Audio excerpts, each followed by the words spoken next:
Greetings duelists and welcome to another video. As YCS Brazil concluded, many competitive duelists have reached a general conclusion that our current TCG format is a little bit more polished than it was before this event. The numerous regionals that we had beforehand was a good testing ground, seeing what decks could do well in a more established competitive environment.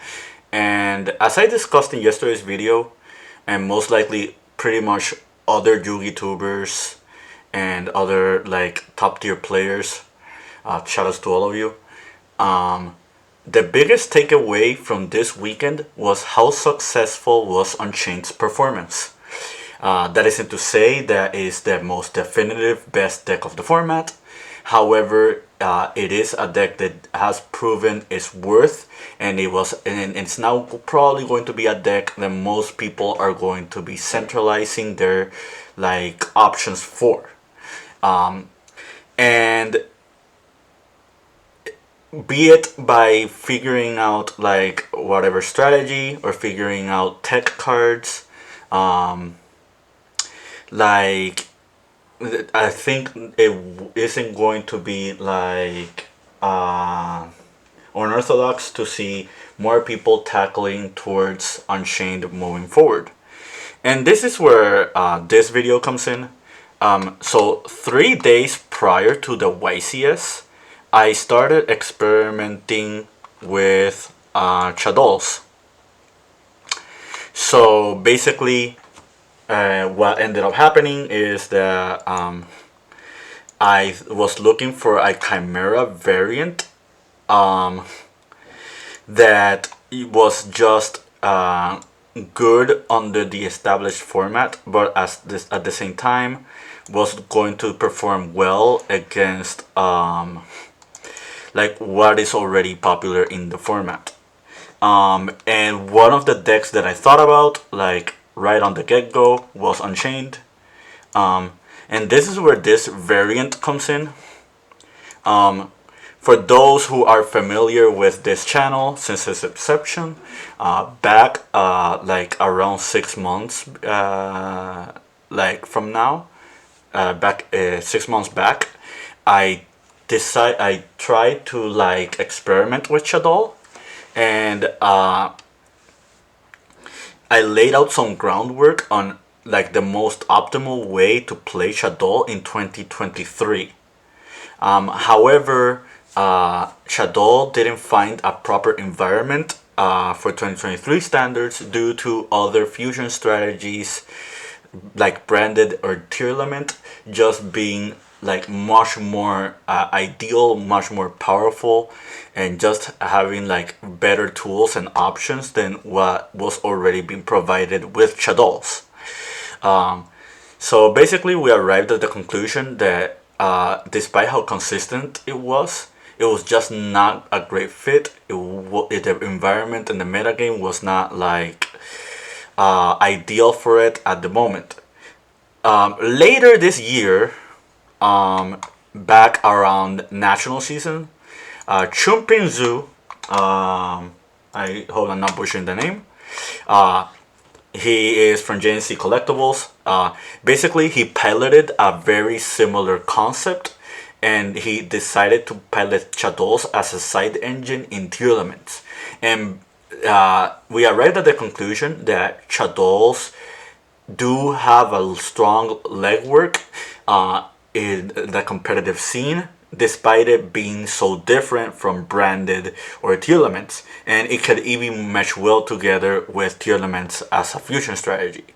However, the big issue was that Kashtira was still dominant in the format, and other common counters for the strategy were just very prevalent, and Shaddolls were very short-lived right after that event. Which now comes to the arrival of Dune. After the arrival of Dune, the format became a lot more experimental. Kashtira is slowly fading itself out of the format because a lot of people were already super prepared for the strategy. And not only that, but Chimera got released as a potential strategy. that aids like fusion based decks like branded or like fusion engines like DPE. And now it now Shaddoll is becoming more and more relevant as it was like on later years. Under an environment where Unchained is one of the better decks of the format, and other combo decks and decks that are not named Kashtira are as popular, I think I arrived at the conclusion that Shaddolls can actually perform well under this environment. Um, so this is by no means a final build, nor it is the most optimal build of Chimera. However, I wanted to show a fundamental approach, and I wanted to guide you to like what might be a potential strong counter against what is already popular here in the metagame. Um, but yeah, this is a current Shaddoll list, or I guess you can call it Chimera Shaddoll. Um, for the list, we have the three mirror sword, the three cornfield. We have two gazelles, and two Baphomet. That's pretty much almost standard. Was not some people play three gazelle, but outside of that, this is like the standard ratio for the Chimera cards. We opted to play the engine package in this deck. Basically, this is one of the engines that was played alongside Chimera. For this particular variant, it is very, very strong because it gives you a fin type monster. It also gives you polymerization. And we are playing other Shaddolls, which Shaddolls are already a fusion strategy on its own. So they work very well with cards like polymerization.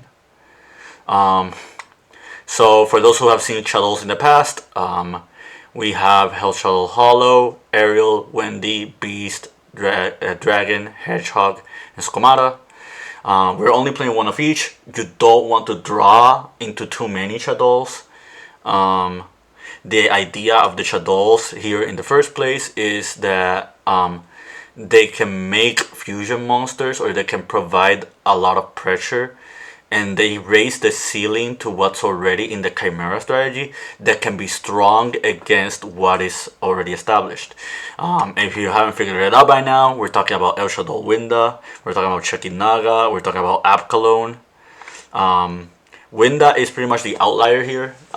Basically, if you look at our current format, like right as of right now, like if we go back to like the popular decks that were already doing well, Winda is really, really strong against most of these. Like, you still have Kashtira to worry about.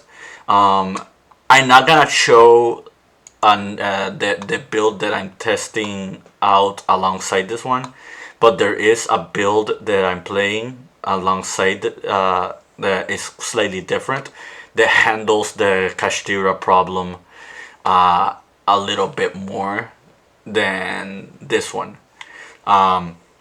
However, like if you take away Kashtira and you take away like everything else, like they pretty much just lose to Winda. Like Vanadium cannot play Sprite either. The Fur Hire variant also struggles with this. Vanquish Soul, for them to succeed, you're gonna have to do something like something weird, like stake your soul and summon a bigger monster, or just tag into Caesar or Borgar and use your normal summon. The Labyrinth monsters, I mean, you can use the traps to just summon the Labyrinth monsters, but if you have to deal like against two Windas, or like dealing with Winda periodically, like all of these struggle. The Chimera Mirror Match loses to Winda. Like they really don't have a really concrete out. Purely also loses. Unchained is the deck that struggles the most because the basic forms of removal that the Unchained have for dealing with other strategies cannot be Winda, because Winda cannot be destroyed by card effects. So against like Unchained specifically, unless you like, for example, just destroy a monster to just summon the Abomination. You just pretty much lose. And you're probably thinking, hey, Nexus, we already have cards to deal with Winda, stuff like Book of Moon, stuff like Infinite Impermanence. So this is where the Chimera engine works, and this is why this has become a little bit more problematic. Because let's say, for example, you're facing Chimera, right? And the guy does the entire combo with the Mirror Sword Knight and does the entire loop. Like, you have to deal with the Chimera King, you have to deal with the Mirror Sword Knight as well as the Quarrel, like both the graveyard effects. And on top of that, imagine dealing with all of that alongside Winda. Like, that's really, really strong because now you have Quarrel as protection for Winda whenever they try to book a Moon or Imperm you or like Fenrir you. Like, if they try to do any of those things, you already have like established protection and you're applying more and more pressure to your opponent. And let's say your opponent wasted their battle phase just to get rid of the Winda. Then yes, congratulations, you did get rid of Winda. Now you have to deal with not dealing with the rest of the Chimera stuff after the battle phase. And let's say, for example, we make a second Winda, like by reflipping like a Chimera fusion or reflipping Shaddoll fusion, or just summoning like using Red Shaddoll to like recur Winda, or just use Shaddoll Schism to make a second Winda. Like, they wasted their battle phase, they have to deal with another one. Like, you have protection for it. And I don't think I need to explain how strong Chimera is. Like, just with the level of power you can have for OTKing or just breaking your opponent's board or just reestablishing the board against your opponent. Like, they pretty much just lose. Another really cool thing about this, and this is the reason why I thought about this concept in the first place. If you saw my last Chimera video, I spoke about Hell Shaddoll Hollow very, very briefly, and I brought up how Hell Shaddoll Hollow is a Fiend type monster. So Hollow is pretty cool in this deck because you can Chimera fusion with Hollow into like Shaddoll Construct. You can fuse for Winda. You can fuse for like Chicken Naga. You can also fuse for the Chimera King. You can also fuse for like a Guardian Chimera. You can fuse for a Reliever. Like, you know, this is a lot stronger than it seems on the naked eye. But yeah, that's pretty much the concept behind the Shaddoll cards. Another card that we are gonna talk about is Blazing Cartesia. If you're playing any Shaddoll variant, it doesn't matter which, it doesn't matter if it's Chimera involved or not, I think Blazing Cartesia is a staple. I think Blazing Cartesia is like one of the best cards like for this deck, because fusion deployment makes it so you can summon the Blazing Cartesia, and you can use the Blazing Cartesia to fuse into Grand Guignol or into El Shaddoll Construct. And something really cool is that with El Shaddoll Construct, you pretty much like kickstart your engine, or you like facilitate your grind game, while with Grand Guignol you just dump Apkalone and you just start playing with Apkalone as like toolboxing into whatever Shaddoll card you need. If you're going second, you can grab Shaddoll Fusion. If you go first, you can grab like El Shaddoll Fusion or Schism. If you need like out to back row, you can just use Shaddoll. You can dump Shaddoll Dragon. Like if you need to like draw cards, you can draw a Shaddoll Beast. If you're facing like a Chimera mirror match, you can use Ariel, and with Ariel just banish like the Chimera names and stuff like that. Let's say you're playing against Branded and the guy activates Branded Fusion, you can like chain like Schism to the Shaddoll Fusion. You can summon Construct, and then if they try to like do Albion stuff, you can just like dump Ariel and just like you just go on from there.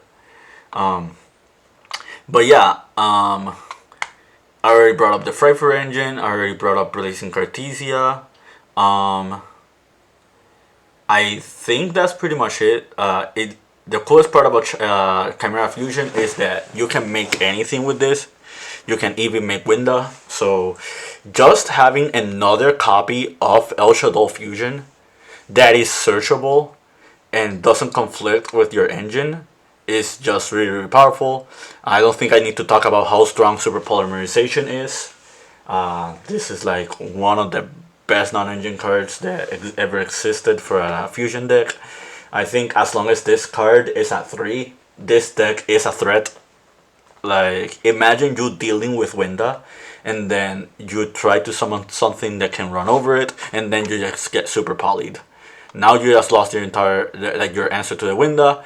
Yeah, their super poly is just as bad because you cannot respond to it.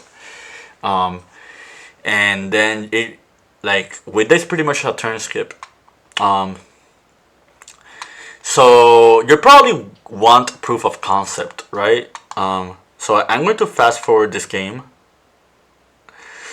This is a duel that I had yesterday, and this is against Purrely. We go first. We're resolving Edge and Chain. He draws. So we set core and super poly and pass. And at first this looks like really bad, but you'll notice in a second. So he activates like the pretty memory. We activate Shaddoll Core. Then he tries to activate. He activates Lily to add, and then he tries to activate Pure Lily, and now we super poly. And this is what I was talking about. Like, between the 3 super polys, El Shaddoll Fusion, Chimera Fusion, like, we're talking about 6 quick play fusion spells that can play on your opponent's turn.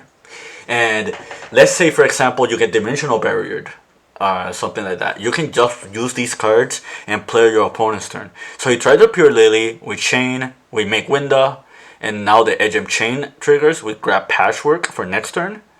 And then he activates My Friend.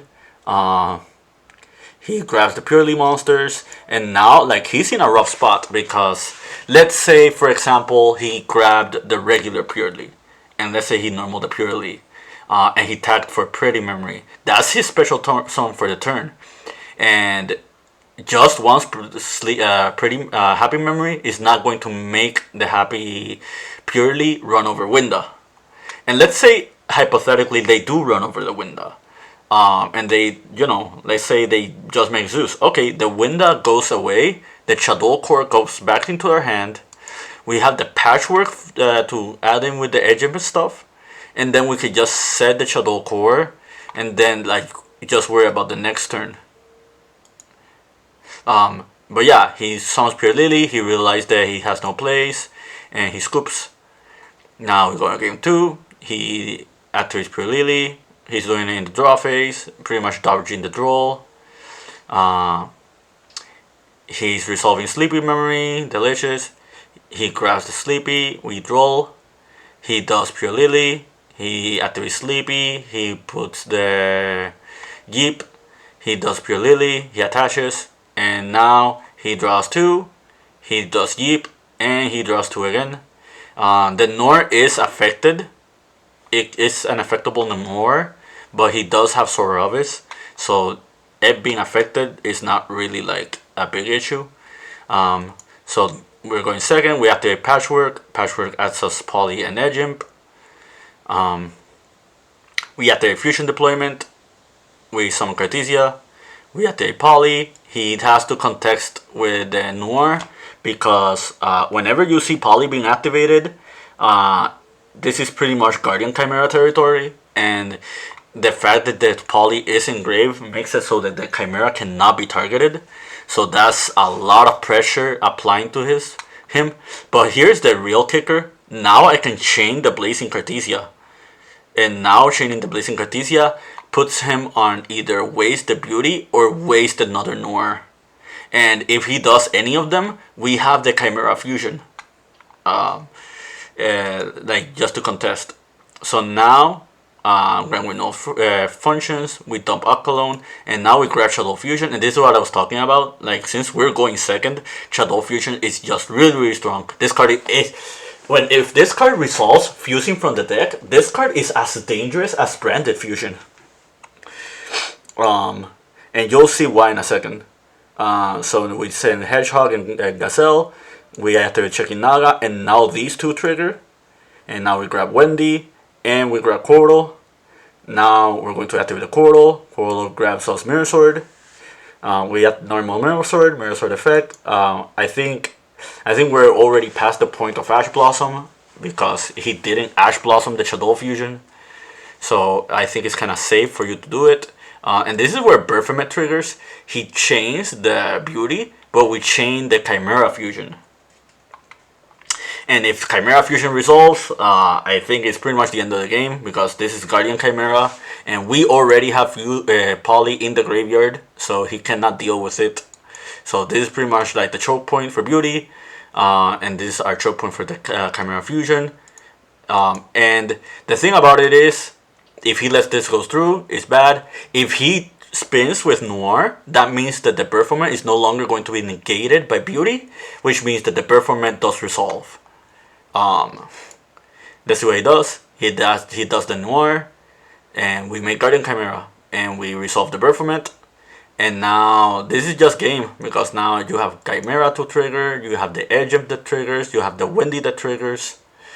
You cannot target the Chimera because of Poly Engrave. He already wasted the materials anyway, so and yeah, and this is pretty much the end of the duel. I stick around for a little bit longer after he left just to simulate the rest of the plays that we can do. Like right here, you see that the Hell Shaddoll, it can be used as a fusion material for the Chimera, as I brought up earlier. We have different attributes on the board, so you get to mill with the Hell Shaddoll. This mills us into Shaddoll Beast that triggers and draws. We grab Chimera Fusion back, and yeah, like this is pretty much over. But yeah, like going back to the deck, I think as we move forward, this is a very, very potential strategy. I think if we live under the meta game that has been established this weekend, this is a really, really strong contender for like events like YCS Mexico. So there's also Vancouver and there's also Dortmund. So like whether you're going to any of those three events, I think this is a very, very, very strong potential option. Again, this is not a final build. This is just a concept. But yeah, I hope you found this informative. I hope you found this to your understanding. And stay tuned. More videos coming soon.